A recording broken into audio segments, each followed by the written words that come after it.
जय गुरु जी। गुरु जी की सारी संगत को जय गुरु जी, और गुरु जी के चरणों में कोटि कोटि नमन। अनंतम अनंतम अनंतम शुक्राना। संगत जी, आज का सत्संग एक आंटी जी ने मुझे भेजा है। ये उनका दूसरा सत्संग है। उन्होंने अपनी आवाज़ में हमें ऑडियो रिकॉर्ड करके भेजा है, तो आप सुनिए। और बहुत ही अच्छा सत्संग है, और सत्संग में ही गुरु जी की सारी कृपा होती है। तो सत्संग पूरा सुनिए और उनकी कृपा का पात्र बनते हैं। आइए सुनते हैं आंटी जी का सत्संग। शुक्राना सत्संग है उनका। तो आइए उनकी आवाज़ में उनका सत्संग सुनते हैं। जय गुरु जी। शुक्राना गुरु जी। जय संगत जी। संगत जी, ये मेरा दूसरा सत्संग है। मैंने अपना पहला सत्संग कुछ टाइम पहले ही शेयर किया था। उसके बाद मैं किसी वजह से मैं दोबारा सत्संग शेयर नहीं कर पाई, बट मुझे मैसेजेस तो बहुत टाइम से आ रहे थे कि तू शुक्राना कर, शुक्राना कर। तो आज गुरु जी मुझसे ये सत्संग शेयर करवा रहे हैं। मैंने पहले सत्संग में बताया था कि हमारे घर जब गणपति जी की स्थापना हुई थी 2023 में, तभी उन्हीं दिनों गुरुजी से दोबारा हमारी इंटरेक्शन हुई, या कह लो कि गुरुजी अडॉप्टेड अस। वो कबूतर रूप में हमारे घर में आए और उन्होंने ब्लैक मैजिक जो मुझ पे किया हुआ था वो उन्होंने खुद पे ले लिया। और उसके बाद संगत जी, गुरुजी से हमारी जर्नी वहीं से स्टार्ट हो गई। अब डेली सत्संग होते ही रहते हैं, बट उसके बाद मैं बताना चाहूँगी कि जैसे उन दिनों के बाद, जब गणपति विसर्जन के दिन थे, उसके बाद गुरुजी के मैसेजेस मुझे यूट्यूब पे कंटिन्यूसली आते रहते थे कि मैं नवरात्रियां दे दिनां ਵਿੱਚ मैं और तेरी माता तेरा कल्याण करन ਲਈ ਅਸੀਂ तेरे घर आवांगे। और मैं संगत जी नवरात्रे व्रत ज़रूर रखती थी, अब भी रखती हूँ। तो हमारे इस बार जो नवरात्रे थे, नवरात्रे का सेकंड डे था, मंडे था उस दिन हमारे घर पे गुरुजी का स्वरूप आया। जय गुरु जी। तो हमें नहीं पता था कि जब गुरुजी का स्वरूप लेके आते हैं तो कैसे उस स्वरूप को स्थापित किया जाता है या कुछ भी है।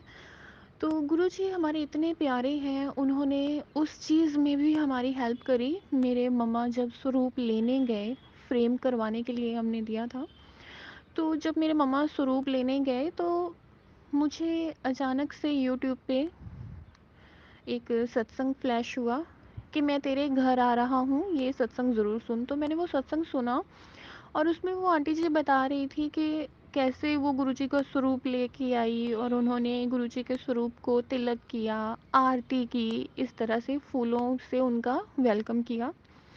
तो जय गुरु जी, शुक्राना गुरु जी, उन्होंने इसमें भी हमारी हेल्प करी। जब मेरे मम्मा आए घर पे तो मैंने कहा मम्मा आप यहीं रुको, कि गुरुजी को इस तरह से बुलाते हैं घर में कि गुरुजी आप अपने घर में आओ, ये आपका ही घर है, आप अपने घर में आके। तो जैसे हमने आरती की, उनको चंदन तिलक किया, फूलों से उनका वेलकम किया। तो जैसे मैंने अपने लास्ट सत्संग में आपको बताया था कि 98 से हमारे घर में ये ब्लैक मैजिक की दिक्कत रहती थी और मेरे अंदर वो चीज़ें आ भी जाती थी। तो जैसे ही हम गुरुजी का स्वरूप लेके पूजा रूम में गए, हमने वो उनका स्वरूप वहाँ स्थापित किया। तो मैंने आरती की थाली रखी ही थी कि मैं नीचे ज़मीन पे गिर गई। और गिरी मैं इसलिए कि मुझ पे उस वक्त भी ब्लैक मैजिक का इफ़ेक्ट था। और जैसे ही गुरुजी का स्वरूप हमने स्थापित किया, वो जो भी कोई बुरी चीज़ थी, जो भी नेगेटिविटी थी, मेरी बॉडी को छोड़ के ऐसे निकल गई और मैं ज़ोर से नीचे गिर गई। पर शुक्राना गुरुजी, उस दिन जब गुरुजी का स्वरूप हमारे घर में आया तो एक पॉजिटिविटी सी फील हुई कि हाँ अब मैं सेफ हूँ। तो धीरे धीरे जैसे मुझे फाइब्रॉइड्स की भी प्रॉब्लम थी, उस वजह थे मेरे डाइजेशन में भी प्रॉब्लम थी, मुझे कुछ भी खाया पिया ऐसे डाइजेस्ट नहीं होता था।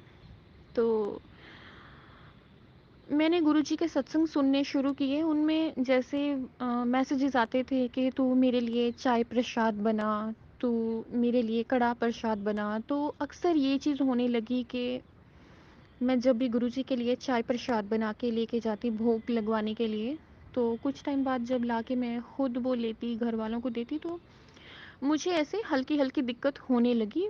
वो जो भी नेगेटिविटी थी मेरे अंदर वो धीरे धीरे करके निकलने लगी, मुझे प्रॉब्लम होती थी।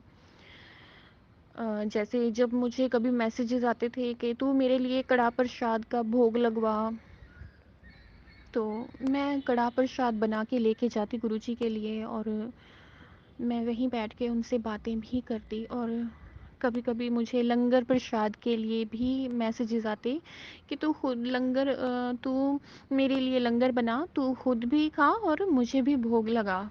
तो मैं जब लंगर प्रसाद लेके जाती गुरुजी के लिए, मैं भोग लगा हुआ लंगर प्रसाद करती, तब भी वो चीज़ ऐसे मतलब संगत जी कह सकते हो कि वो चीज़ ना जो भी थी, अब इतने सालों पुरानी थी, तो वो थोड़ी-थोड़ी करके गुरुजी ने निकालनी शुरू की।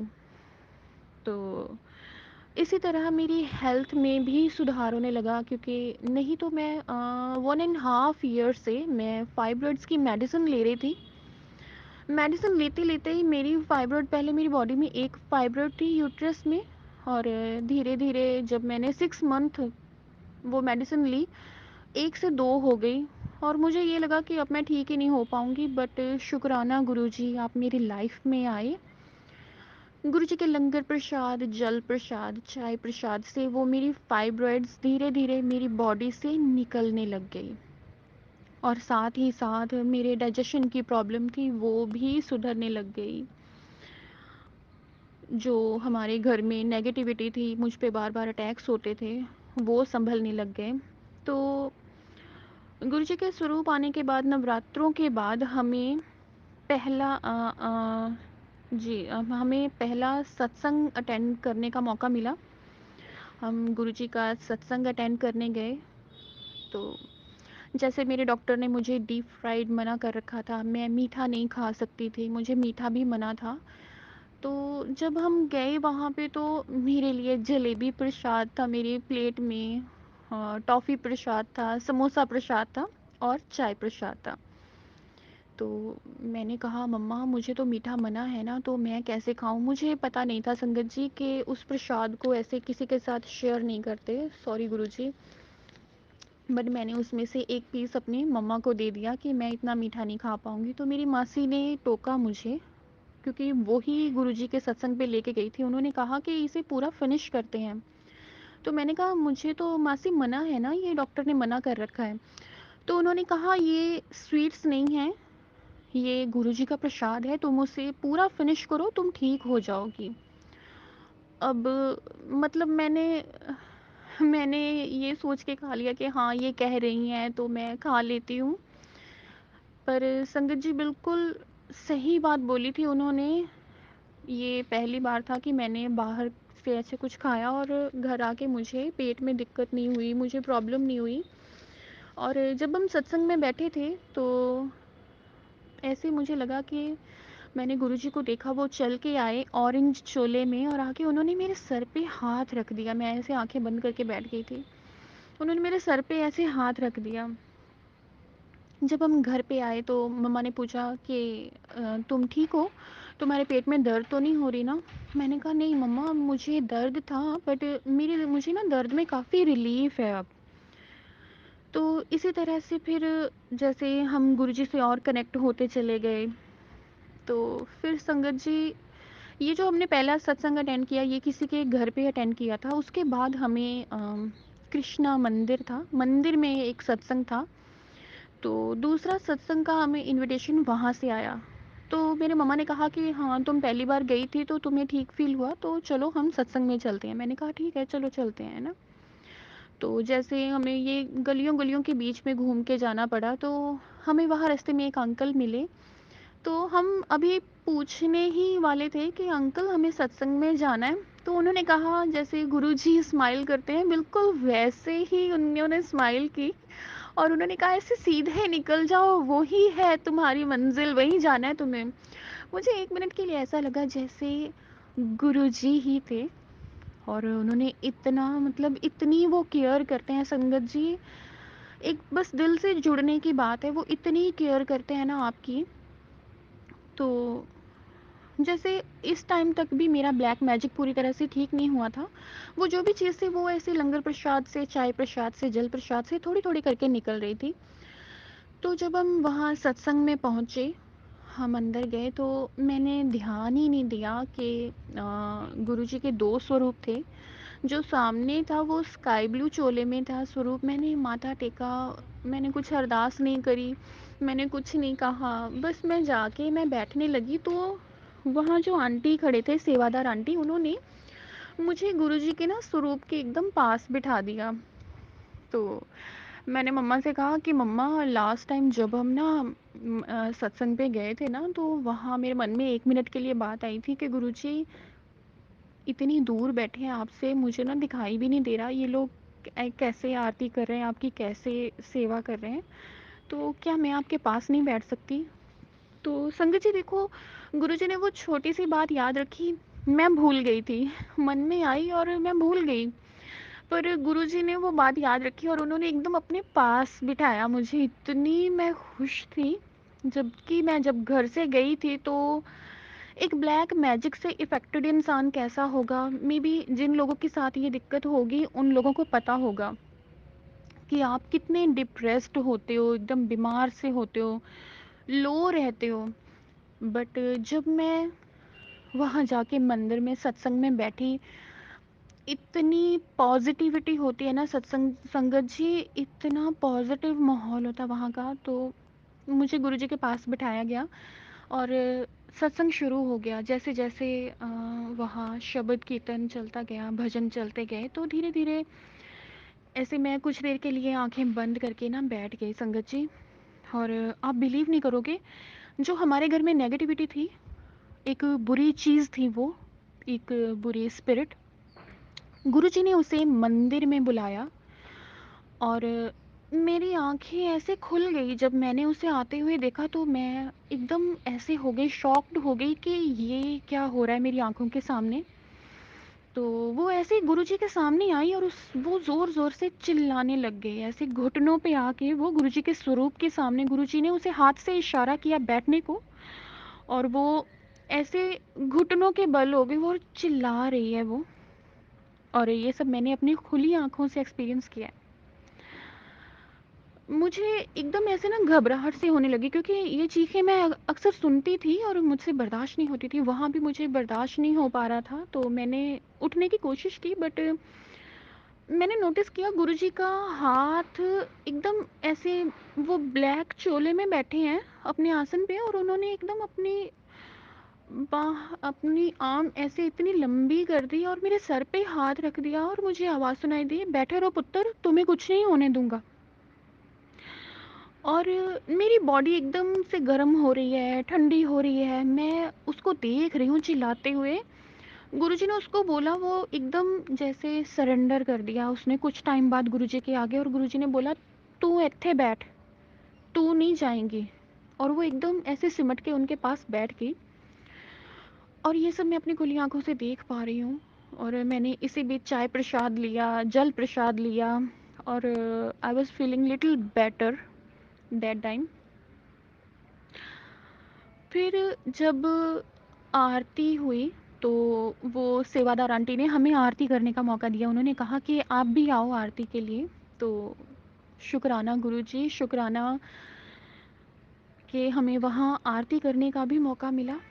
और आरती करने के बाद हम बैठ गए कुछ देर के लिए। तो मुझे फिर से गुरुजी की आवाज़ आई कि पुत्र जद जाएंगी, पीछे मुड़ के ना देखिए। और आई वॉज शॉक्ड कि क्या ये मेरी इमेजिनेशन थी या सच में गुरुजी की आवाज़ आई। तो मैंने अपनी मम्मा से शेयर किया, तो उन्होंने कहा कि अगर तुम्हें ऐसी आवाज़ आई तो तुम पीछे मुड़ के मत देखना ना। तो हम मंदिर से निकले तो मैंने पीछे पलट के नहीं देखा। और संगीत जी, आप बिलीव नहीं करोगे, गुरुजी वाक़ई में डिवाइन पावर है। उन्होंने मेरा जो भी कष्ट था, मैं बहुत सालों से इस चीज़ से परेशान थी, उन्होंने वहाँ मंदिर में बुला के उसे वहीं रोक के रखा और वहीं उसे ख़त्म किया। और जब हम घर वापस आए तो हमारा घर बहुत ही लाइट था, क्योंकि जिस घर में ब्लैक मैजिक होता है ना, एक डार्कनेस सी रहती है वहाँ पे, एक सन्नाटा सा रहता है, क्योंकि आप बीमार हो, नेगेटिविटी है आपके अराउंड। पर गुरुजी इतना ब्लेस करते हैं संगत जी, उन्होंने मेरा ये कष्ट भी काटा। पर देखो, उसके बाद से जब गुरुजी ने उस बुरी चीज़ को ख़त्म किया तो मेरी फाइब्रॉइड्स कम होने लग गई। मैं क्योंकि गुरुजी का जल प्रसाद लेती थी, मेरी फाइब्रॉइड्स कम होने लग गई और मेरी हेल्थ में सुधार होने लग गया। कहाँ तो मैं 1.5 ईयर से, आप बिलीव नहीं करोगे, मैं बेड पे थी, क्योंकि फाइब्रॉइड्स इतनी ज़्यादा बड़ी हो गई थी, 2 बॉल के साइज़ की हो गई थी। 32 बाय 45 इंचेस की मेरी फाइब्रॉइड हो गई थी और डॉक्टर ने ऑपरेशन बता रखा था, बट मुझे ऑपरेशन नहीं कराना था। पर शुक्राना शुक्राना मेरे मालिक, शुक्राना गुरुजी कि आप मेरी ज़िंदगी में आए और आपने संभाल लिया। मेरी ज़िंदगी में संगत जी, सत्संग तो इतने होते हैं, इतने बहुत होते हैं, तो मेरा ये शुक्राना सत्संग बहुत लंबा हो जाएगा। मैं फिर अब अपना सत्संग नेक्स्ट टाइम मैं फिर से शेयर करूँगी, क्योंकि अभी मुझे शुक्राना के बहुत सारे मैसेजेस आ रहे थे, तो अपना शुक्राना कर मुझे था कि हाँ गुरुजी मुझे करना है, क्योंकि लास्ट टाइम भी मेरे साथ ऐसा ही हुआ था।